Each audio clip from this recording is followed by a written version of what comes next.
Vivian, your husband's ex-girlfriend is really something. When my best friend's text popped up, I was bowing my head, using the serving chopsticks to pick Jason's favorite bamboo shoots for him. The atmosphere at the dinner table was lively yet subtly nuanced. Today was the welcome back banquet Jason organized for his white moonlight, Selena, who had just returned from France. The venue was set at the most expensive private kitchen in the city, with a full table of people, all childhood friends of Jason and Selena. I was the only outsider. And also Jason's legitimate wife. Selena was dressed in Chanel haute couture, with exquisite makeup, her every gesture exuding the elegance honed over years in Paris. She was conversing fluently in French with another friend at the table who had just returned from abroad. Jason sat beside me, but his gaze was magnetically fixed on Selena, almost overflowing with nostalgia and infatuation. I wore a smile on my face, pretending to see nothing, continuing to play the role of a gracious and composed wife. Jason, your wife is so virtuous, unlike mine, who wouldn't even ride an overturned oil bottle. One of the childhood friends joked. Jason snapped back to reality, gave a perfunctory smile, patted the back of my hand, and said with a hint of boastfulness, "She doesn't know much else, but she's good at taking care of people." These words sounded like praise, but I detected a trace of contempt. As if my sole value in existence was to be a nanny. Selena's gaze finally landed on me, she sized me up and down, her eyes assessing me like a commodity. Then, she turned to Jason, still in French, her red lips parting slightly, her voice neither loud nor soft, just enough for half the table to hear. Elle est vraiment un idiot, tu l'as trouvé? She really is an idiot, where did you find her? Several people at the table who understood French immediately showed meaningful smiles, their looks toward me filled with sympathy and mockery. Those who didn't understand French also guessed the gist from their expressions, making the atmosphere even more eerie. Jason's face changed slightly, somewhat embarrassed. He didn't refute it, just gave a dry laugh and replied in French, "Arrête tes bêtises." Stop talking nonsense. What was this? Defense? To me, it sounded more like flirtation between lovers. My hand gripping the chopsticks had knuckles turning white. Everyone thought I didn't understand, assuming I was just a rustic, unpresentable housewife. Jason thought the same. He turned his head, patted my head like soothing a pet, and said gently in Chinese, "Selena complimented you on being beautiful."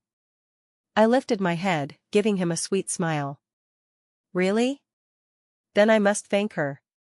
I picked up my wine glass, stood up, looked straight at Selena, and said word by word in the most standard and clearest Mandarin of my life.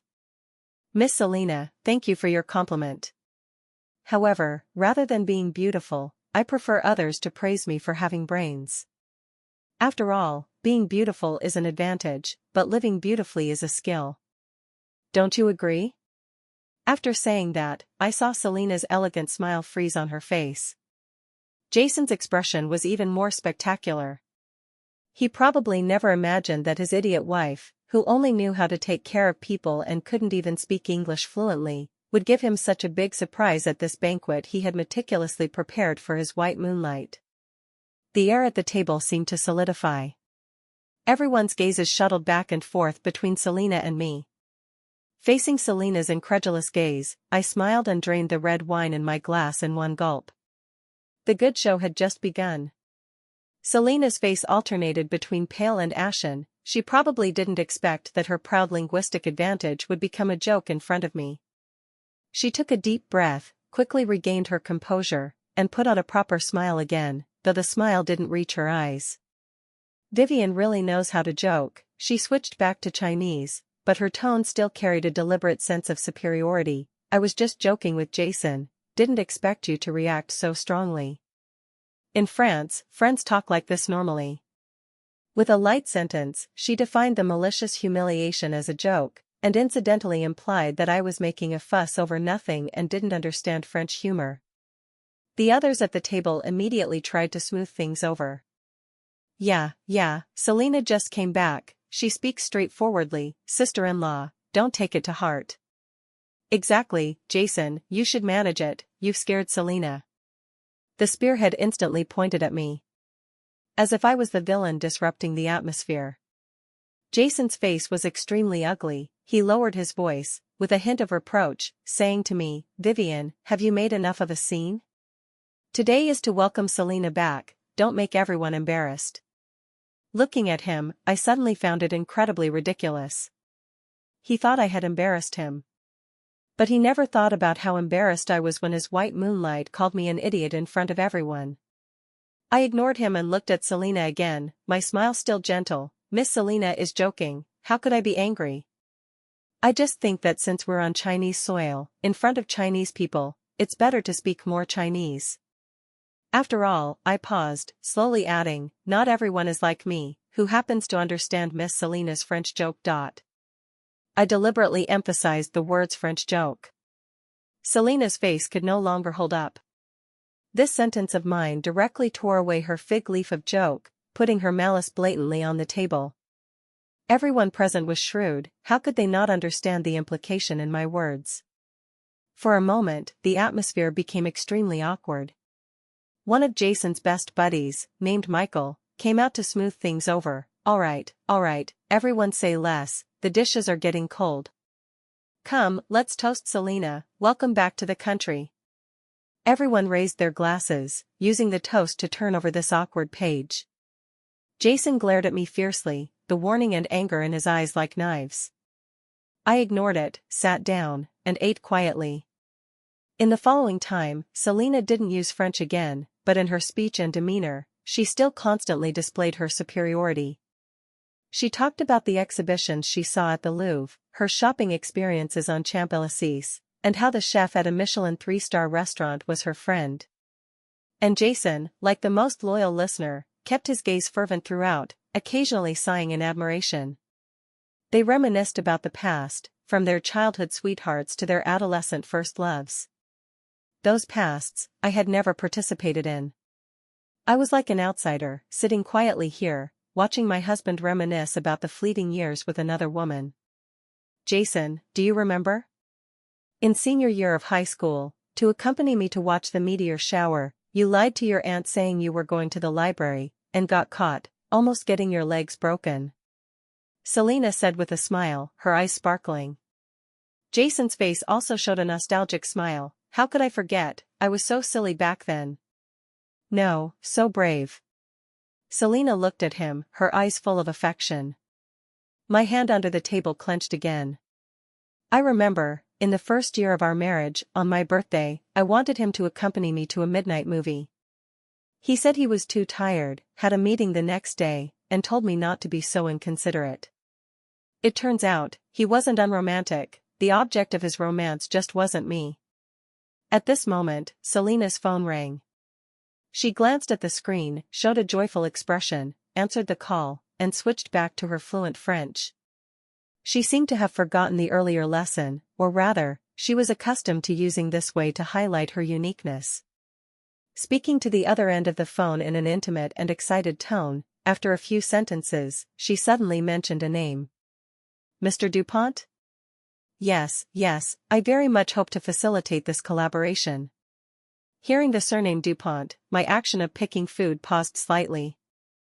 Dupont is a very common surname in France. But if this Mr. Dupont was Pierre Dupont, the artistic director of the Givenchy Group, that would be interesting. Selena hung up the phone, her smugness almost impossible to hide.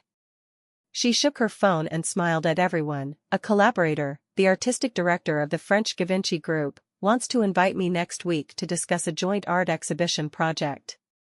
"Wow. Givenchy?"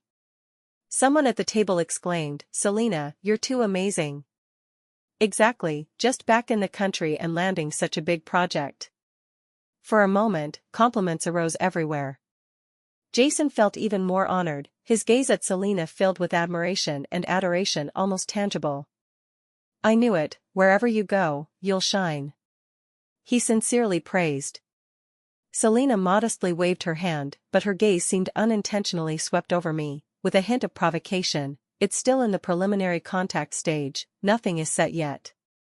Mainly, this Mr. Dupont greatly appreciates Eastern culture, and I happen to have some research in that area, so it's catering to his preferences."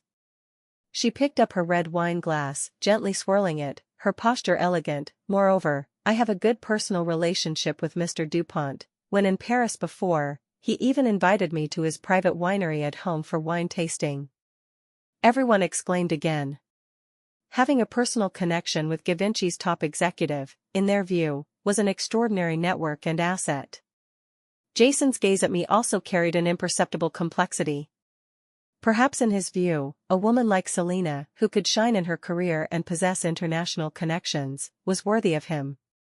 While I was just a sallow-faced housewife who couldn't even understand French jokes and only stayed home cooking. I sneered inwardly. Private winery? How do I remember that Mr. Pierre Dupont is allergic to alcohol, never drinks, and doesn't have any private winery under his name? His greatest hobby is studying Chinese blue and white porcelain from the Ming and Qing dynasties in his chateau in the suburbs of Paris. I put down my chopsticks, wiped my mouth with a napkin, and suddenly spoke, my voice not loud but clearly reaching everyone's ears. Miss Selena, the Mr. Dupont you mentioned, is it Pierre Dupont? My voice broke the lively flattery at the table. Everyone quieted down and looked at me. Selena was stunned for a moment, seemingly not expecting me to know this name. A flash of panic crossed her eyes, but she quickly concealed it, nodding reservedly. Yes, does Vivian know him too? Her tone carried obvious doubt, as if saying, how could someone like you know Mr. Dupont? I smiled, without answering directly, but changed the question. I heard Mr. Dupont particularly loves Chinese porcelain. I wonder if Miss Selena had the fortune to see his collected treasures when visiting his home. Especially that Yuan dynasty blue and white plum vase with the motif of Shao He chasing Han Xian under the moonlight. It's said there are only 3 in the world, and he has one. Whether true or false has always been debated. I said these words unhurriedly, each word crystal clear. The people at the table listened in confusion, only Selena's face turned pale at a visible speed. Because she knew I was bluffing her. If she had really been to Dupont's home, she couldn't not know that Dupont was a fanatic porcelain collector. If she really had a personal relationship with Dupont, she should know he never drinks and has no winery. Her so-called connections, so-called personal relationships, were nothing but lies to inflate her own value. And I, with a few light words, punctured her boast. The air seemed drained. Selena's hand holding the wine glass was slightly trembling. She opened her mouth but couldn't say a word. Her proud capital, at this moment, became a huge joke. Jason also sensed something wrong. He frowned, looking at me, then at Selena, his face full of confusion and incomprehension. Vivian, what nonsense are you talking? What plum vase? He scolded me in a low voice, trying to defend Selena. I didn't look at him, my gaze still locked on Selena's pale face, continuing to smile and say, oh, maybe I remembered wrong. After all, Mr. Dupont is low-key and doesn't like to show off his collections. However, since Miss Selena has such a good personal relationship with him, she should know his itinerary next week, right? I pressed step by step, giving her no chance to breathe. I heard he's coming to China next week to attend a very important cultural exchange event. I wonder if the joint art exhibition Miss Selena is discussing with him will be announced at that event. Selena's lips were completely bloodless. Of course she didn't know. Because that so-called collaboration call was entirely fabricated. And why did I know? Because Pierre Dupont's itinerary to China next week was arranged by me. The top-level cultural exchange forum he was attending in China, the chief interpreter was me. Even Jason didn't know about this. We had been married for 3 years, and he always thought I was just an ordinary housewife, relying on the half-baked English I learned in university, occasionally taking some low-end translation gigs to supplement the household. He didn't know that my French proficiency was at the pinnacle of simultaneous interpretation in the country. He even less knew that my shabby little company he never took seriously was actually a long-term language service provider for the Ministry of Foreign Affairs and the Ministry of Commerce. Looking at Selena, the panic and fear in her eyes gave me a sense of retaliatory pleasure. She wanted to crush me with her false, high society identity, but didn't expect that I was the real one in that circle. I Selena finally squeezed out a word, her voice dry and hoarse. Our collaboration is still in the confidential stage, not convenient to disclose. This was the only excuse she could find. I laughed. Is that so? That's unfortunate. I took out my phone, opened an interface, then turned it to Selena. Miss Selena, take a look, is this the confidential project you mentioned? On the phone screen was a French email. The sender was Pierre Dupont's chief secretary. The content was the detailed schedule for next week's forum. And in the list of invited guests, there was no Selena's name at all. Not only was she absent, but even the so-called joint art exhibition project she just mentioned was unheard of. Selena's gaze, from the moment she saw the email, completely dispersed. It was the despair of a lie being thoroughly exposed, dignity stripped away without a trace. This is... She stammered. This is Mr. Dupont's official itinerary confirmation for next week. I retracted the phone, my voice calm and unruffled. Miss Selena, lying is not a good habit. Especially in a field you don't understand at all, using people you don't even know to boast a colossal lie. Your so-called personal relationship with Mr. Dupont, the so-called joint art exhibition, from beginning to end, were all fabricated by you, right? My voice wasn't loud, but like a heavy hammer, it struck hard on everyone's heart. The table was deathly silent. Everyone stared at me dumbfounded, as if seeing me for the first time. Jason's expression went from shock to anger, then to a deep humiliation. He wasn't a fool, at this point, he of course understood everything. Selena was lying. And the one who exposed this lie was his wife, whom he had always looked down on, thinking she was worthless. In front of all his best friends, I made him and his white moonlight the biggest joke. Enough. Jason suddenly slapped the table and stood up. The loud noise startled everyone. His eyes reddened as he glared at me, not because of Selena's deception, but because of my aggressiveness. Vivian. What exactly do you want? Must you make the scene so ugly? He roared, his chest heaving violently. Do you know what you're doing today? You're ruining Selena. I looked at him coldly, feeling my heart soaked in ice water. Even at this point, the one he felt sorry for was still his white moonlight. He wasn't thinking why Selena lied to him, but why I had to expose the lie. I ruined her? I laughed in anger. Jason, get it clear, from beginning to end, the one lying and deceiving is her, not me. When she called me an idiot in French, why didn't you say she was excessive? When she fabricated lies, boasting about her personal connections with Givenchy's top executives, why didn't you find it ugly? Now I'm just stating a fact, and you think I'm ruining her? That was just a joke between friends. Jason was still defending Selena. Do you have to make such a big deal out of it, unforgiving even when right? Can't you be a bit more magnanimous? Magnanimous? I repeated the word, finding it incredibly ironic. Is it to pretend I don't understand, smile and accept her humiliation? Is it to watch her weave a halo with lies, enchanting you to distraction, and still applaud from the side? Jason, on what grounds do you demand such magnanimity from me? My voice trembled slightly with excitement. In 3 years of marriage, I asked myself and found no faults. I gave up my promising career, returned to the family, cooked for him, took care of him meticulously. I thought my sacrifices could earn his respect and care. But reality gave me a resounding slap. In his heart, I could never compare to that woman named Selena. Even if that woman was a liar full of falsehoods. You're unreasonable. Jason was left speechless by my questions, finally only able to squeeze out this sentence in shame and anger. And the silent Selena suddenly burst into tears with a wah. She cried like pear blossoms in rain, evoking pity. I'm sorry, Jason, I'm sorry, it's all my fault.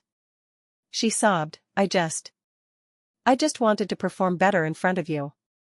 I was afraid you'd think I accomplished nothing abroad these years.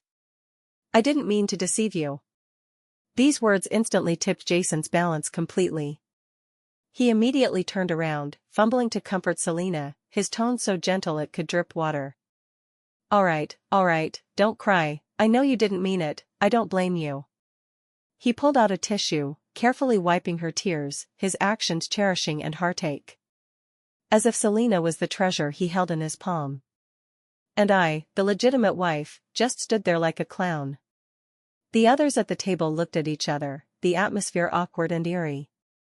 Michael came over, pulled my arm, and advised, "Sister-in-law, let it go. See, Selena knows she was wrong, don't be angry. Give Jason some face. Give Jason some face." Again this phrase. Looking at this absurd scene before me, I suddenly felt my heart dead as ashes. Slowly, one by one, I pried open Michael's hand. Then, I picked up my bag, turned around, and walked silently toward the door. "Vivian! Stop right there!" Jason roared behind me. I didn't stop. "If you dare walk out that door today, we're done," he threatened. My footsteps paused for a moment.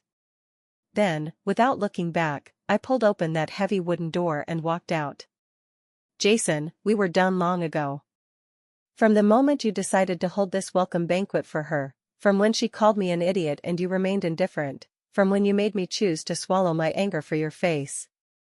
We were done. I didn't go home, that home where Jason and I had lived together for 3 years. I was afraid I couldn't help but throw all his things out the window. I checked into a hotel room, threw myself onto the soft bed, my mind in chaos. The phone kept ringing, it was Jason calling. I turned it off directly. I needed to calm down. Calm down and think about my future, my marriage, and how to make that adulterous pair pay the price. Humiliate me, deceive me, and still want to get away unscathed? Not so easy. The next morning, I was awakened by urgent doorbell rings. Thinking it was hotel room service, I groggily went to open the door, but standing there was Jason. He hadn't slept all night, with heavy dark circles under his eyes, stubble on his face, his shirt wrinkled, looking utterly disheveled. Seeing me, he reached out to hug me without a word. I sidestepped, making him grasp at air. His expression froze on his face, somewhat hurt. "Vivian, are you still angry with me?" I leaned on the doorframe, looking at him coldly. "Jason, do you think what's between us can be summed up with just angry?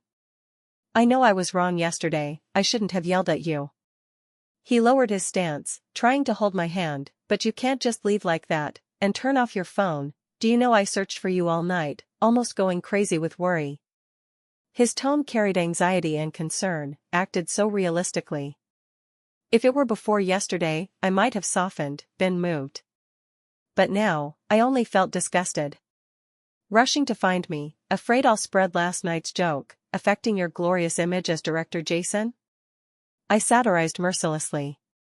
Jason's face paled, defending, "That's not what I meant. I was really worried about you." "Is that so?" I laughed. "Then you found me, now you can go back. Go back and comfort your Selena well, she must have been scared yesterday." "Vivian." He was stung by my words, his voice rising. "Do you have to speak so sarcastically? Selena already knows she was wrong, she cried all night last night, and this morning she fell ill with a high fever that won't subside. Why can't you let her go?" I was almost laughed to anger by his logic. "She's sick, she deserves it. It's retribution for her shameless lying and deceiving. What does it have to do with me? Do I have to carry a fruit basket to the hospital to visit her and say, 'It's okay, keep deceiving, my husband likes it'? When did you become so harsh?" Jason looked at me, his eyes full of disappointment and unfamiliarity. "You weren't like this before." "What was I like before?" I approached him, staring into his eyes, the one who dared not go west if you said east, dared not say two if you said one, treated you like heaven, served you like an emperor, then humbled myself to the dust like an idiot? Jason, that wasn't me, that was the me in your imagination. Now, what you see is the real me. Jason was forced back a step by my momentum, his gaze at me was full of shock and incredulity. He probably never saw me so aggressive and sharp-tongued. We need to talk properly." He took a deep breath, trying to calm himself. "Okay," I nodded, "then let's talk. Jason, let's divorce." When I said these 4 words, I was calm to the point of surprising myself. As if this decision had been lingering in my heart for a long, long time. Jason's pupils contracted sharply, he looked at me in disbelief. What did you say? I said, divorce. I repeated word by word, I'll fulfill you and your white moonlight, wish you lovers finally become dependents. After saying that, I no longer looked at his shocked face, turned to close the door. But a hand firmly blocked the door panel. Jason's face drained of color, he stared at me fixedly, his voice hoarse, I won't allow it. Won't allow? I looked at him, as if hearing the biggest joke. Jason, on what grounds won't you allow it? On the grounds that you have another woman in your heart yet comfortably enjoy my care? Or on the grounds that in public, to defend a liar, you blame your wife? Jason's lips moved, but he couldn't say a word of rebuttal. The panic in his eyes grew thicker. Perhaps before today, he never thought I would leave him. In his eyes, I was docile, obedient. Without him, I couldn't even stand in this city. Divorce? How dare I? Vivian, calm down, let's not say angry words. He tried to steady me. Last night's matter was my fault, I apologize to you. We won't divorce, okay? Too late. I coldly interrupted him. The moment you chose to defend Selena, it was too late. I didn't defend her. He urgently defended. I just thought there was no need to make the scene so tense. She just returned to the country after all. So, for her face, my dignity can be trampled underfoot, is that it? I countered. Jason was speechless again. Looking at his pale face, the last bit of attachment in my heart vanished. I'll draft the agreement as soon as possible, and notify you to sign then. I issued the eviction order. Now, please leave. I'm not leaving. Jason suddenly played rogue, forcefully pushing the door open and squeezing in. Vivian, I won't divorce. I absolutely won't divorce. He hugged me from behind, his arms tightening, as if afraid I'd disappear the next second. His warm breath sprayed behind my ear. He said in a nearly pleading tone, Vivian, give me another chance, okay? I know I was wrong. Selena and I are really just the past, we have nothing. I remained motionless as he held me, only feeling incredibly ironic. If I hadn't exposed Selena's lies, if I were still that stupid and easily controlled Vivian in his eyes, where would he be now? He would be at the hospital, guarding his feverish white moonlight, heartache blaming me for being inconsiderate. Instead of here, holding me, saying these cheap repentances. Men's love is truly ridiculous. I forcefully broke free from his embrace, stepped back 2 paces, keeping distance from him. Jason, put away this affectionate look, it disgusts me. My words were like a knife, stabbing hard into his heart. He staggered, his face full of pain and embarrassment. Vivian. Don't call me. I interrupted him. Today I'll make it clear. First, this marriage, I'm divorcing for sure, even Jesus can't stop it, I said. Second, before you move out of our house, I won't go back. Third, don't come find me again, otherwise, I'm not sure if I'll send all those messes between you and Selena, along with the recording of her boasting being exposed on the spot, to your company's internal email. Last night at the dinner table, I had my phone recording the whole time. This was a habit from my years in translation work, to ensure accuracy and to preserve evidence. Unexpectedly, it came in use today. Jason's face instantly became as pale as paper. He knew I wasn't joking. If this recording was really sent out, he and Selena would become the laughingstock of the entire company. His career, his reputation, would suffer huge impacts. He stared at me fixedly, his eyes full of anger, unwillingness, and a trace of fear. He probably never thought that his docile rabbit would turn into a biting wolf. You're ruthless. He squeezed these words through his teeth, then turned abruptly, slamming the door as he left. The huge door slamming sound echoed throughout the room. I leaned against the wall, slowly sliding down to sit on the ground, as if all my strength had been drained. It was over. Jason and I were completely over. Tears finally fell uncontrollably. I cried for I don't know how long, wiped away the tears, got up from the ground. Shedding tears for such a man wasn't worth it. I washed my face, reapplied exquisite makeup, changed into a sharp professional suit. From today, I was no longer someone's wife Vivian. I was the chief simultaneous interpreter, Vivian. I turned on the phone that had been off all night, dozens of missed calls and unread messages flooded in. Besides Jason's, there was one from my assistant Annie. Teacher Vivian, Mr. Dupont's itinerary has changed, he's arriving in Beijing early, tonight. The French side urgently added a small-scale welcome dinner, right at the hotel you're staying in, hope you can attend. Looking at the message, I raised an eyebrow. What a coincidence. I replied, received, send me the detailed information of the dinner. Soon, an electronic invitation came over. The dinner was at the revolving restaurant on the top floor of the hotel I was staying in, at 7 p.m. The number of invitees wasn't many, besides Mr. Dupont and his French team. On the Chinese side, they were some prominent figures in culture and business. At the end of the list, I saw a familiar name. Jason. As a senior executive of a well-known domestic enterprise, it wasn't strange for him to be invited to such a level of business dinner. Just didn't know what expression he would have when he saw me as the chief interpreter for the French side at the banquet tonight. I suddenly felt a bit of anticipation. In the afternoon, I didn't go anywhere. I ran 5 kilometers in the hotel gym, then did a SPA, sweating out all the negative emotions. At 6:30, I changed into the evening gown I had prepared long ago. It was a sapphire blue velvet long dress, well-tailored, perfectly outlining my figure.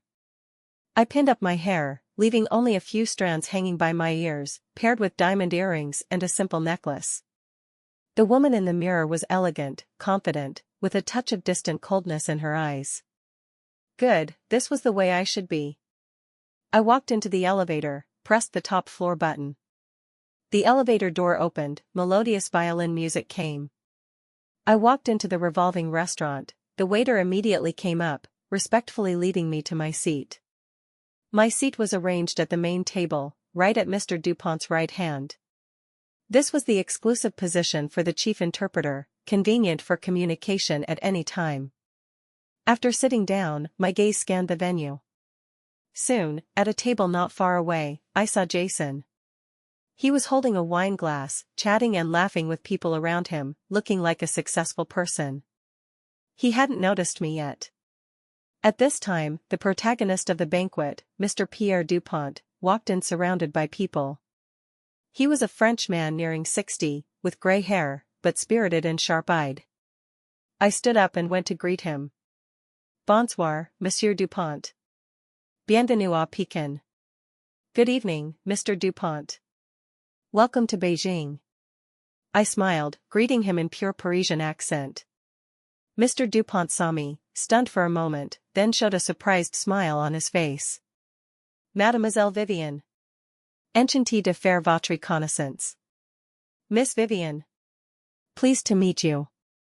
He enthusiastically shook my hand. I was still wondering which expert the Chinese side would send to torture my ears this time. It's you, my old friend, I'm much more at ease. He said it wittily and humorously, making the surrounding people laugh. It's my honor to serve you again. I humbly replied. We exchanged a few pleasantries in French, then I dutifully introduced the Chinese guests present to him.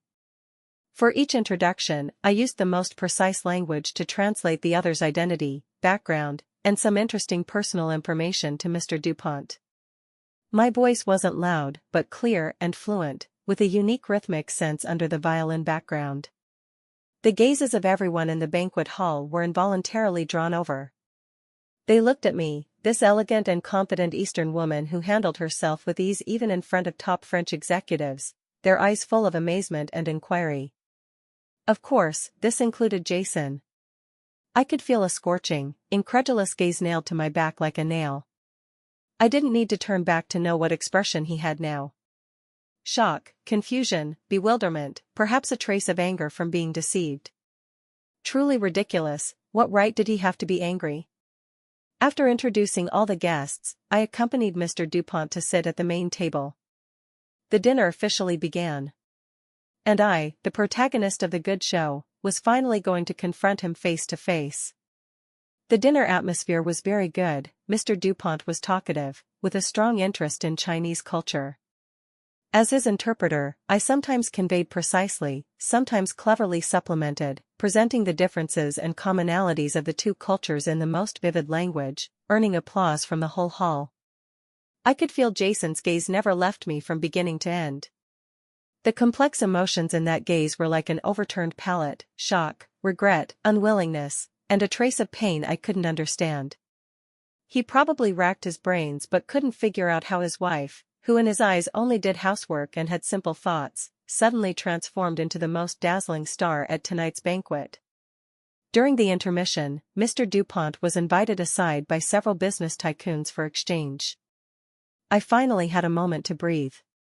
Holding a glass of champagne, I walked to the terrace to feel the breeze.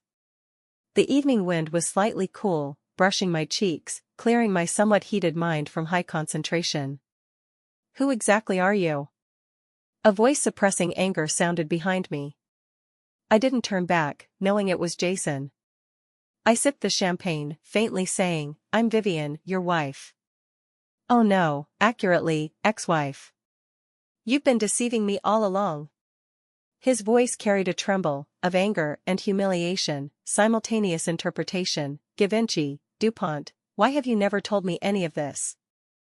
I finally turned around, looking at him amused. "Tell you? Tell you what?" "Tell you my job requires frequent contact with national dignitaries and business elites? Tell you my annual income is 3 times yours? Tell you the people I know are those you need to look up to and curry favor with?" With each sentence I said, Jason's face paled further. "Jason, why should I tell you?" I approached him, staring into his eyes full of shame and anger. "Tell you, then shatter your pitiful male ego? Or tell you, make you feel I'm too strong, insecure, then become your excuse to seek comfort from Selena? I'm not." He rebutted loudly, but his voice lacked confidence. "I've never thought that way." "You did think that way." I mercilessly exposed him. "In your eyes, a wife should be docile, ordinary, dependent on you. She can't be stronger than you, can't outshine you." So, I hid all my sharpness, concealed all my abilities, dutifully played the role you wanted. I thought my concessions could earn your cherishment. But I was wrong.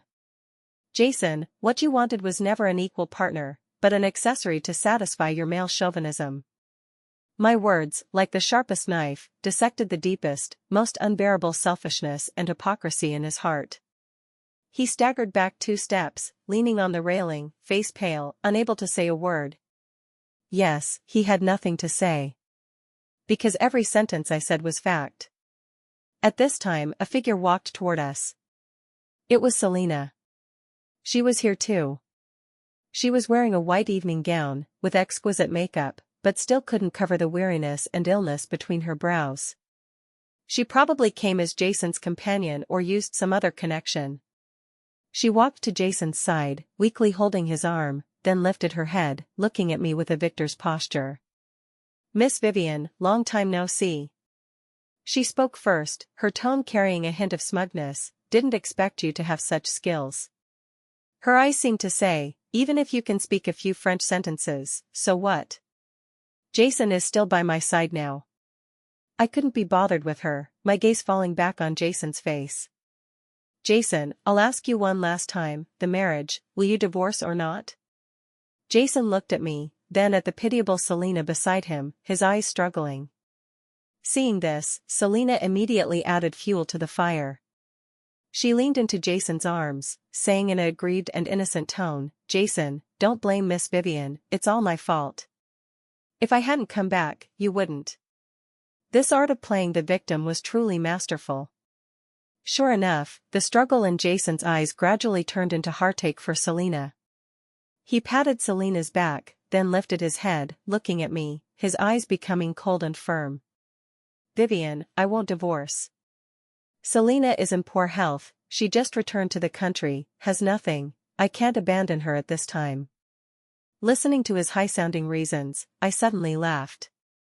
Laughed until tears almost came out. Good one can't abandon her." I nodded, put away the smile, my eyes becoming as cold as Antarctic ice. Jason, you'll regret it." After saying that, I no longer looked at them, turned, and walked back to the banquet hall. At the moment I turned, I heard Selena's uncontrollable, smug light laugh. "Regret? The one who should regret isn't me." I returned to the main table. Mr. Dupont was already back. Seeing my mood seemed low, he concernedly asked in French what was wrong. I smiled and shook my head, saying I was just a bit tired. The dinner continued. During the meal, Mr. Dupont talked about this trip to China. Besides attending the official cultural forum, there was a very important personal purpose. He wanted to find a Chinese descent painter quite famous in the French art circle, said to have returned to develop in the country recently. That painter's style is very unique, perfectly fusing Eastern ink wash mood with Western oil painting techniques. I admire her greatly. Mr. Dupont said with some regret, "Unfortunately, she is very low-key, never appears publicly. I only know her French name Soir, but not her Chinese name or contact information." Soir. Hearing this name, my heart jumped sharply. In French, soir means evening. And Selena's isn't that evening?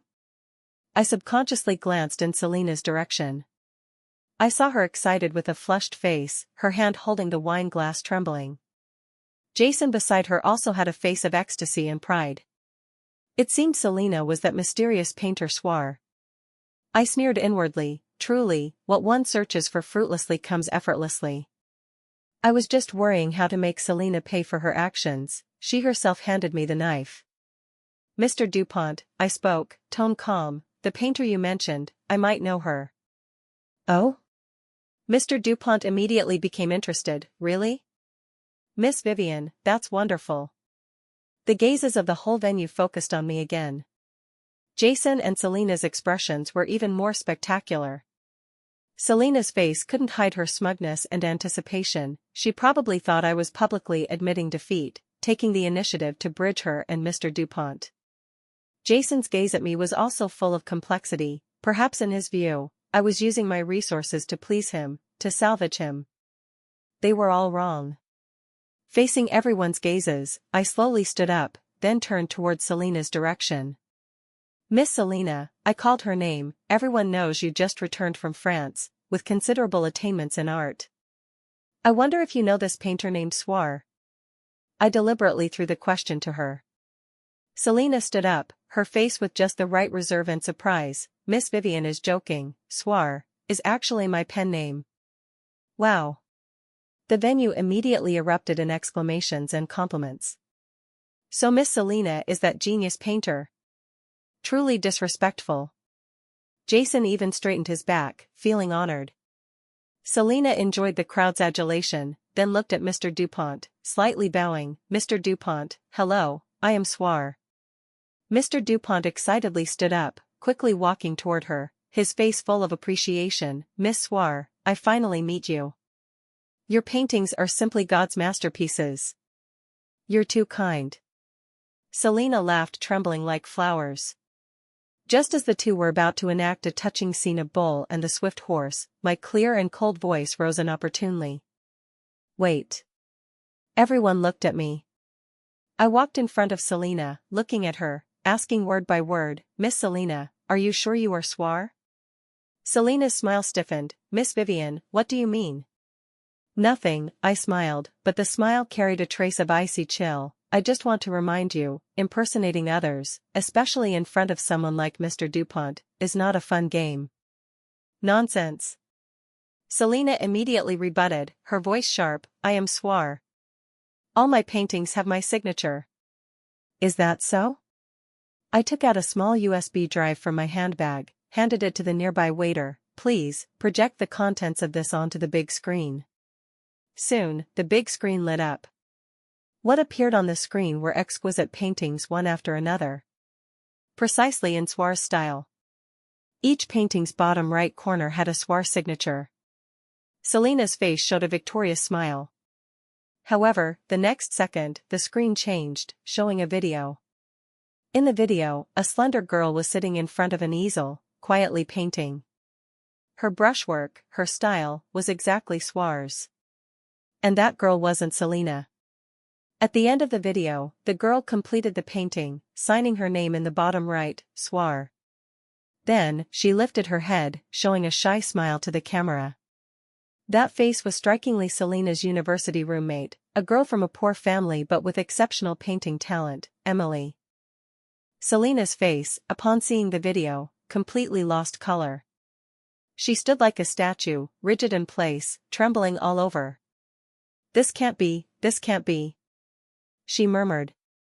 I retrieved the USB drive, looking at her coldly. "Selena, you do have talent, but your talent isn't in painting, but in theft. In 4 years of university, you exploited Emily's kindness and inferiority, complacently appropriating all her works, publishing them abroad under the pen name Soir to earn fame and fortune for yourself.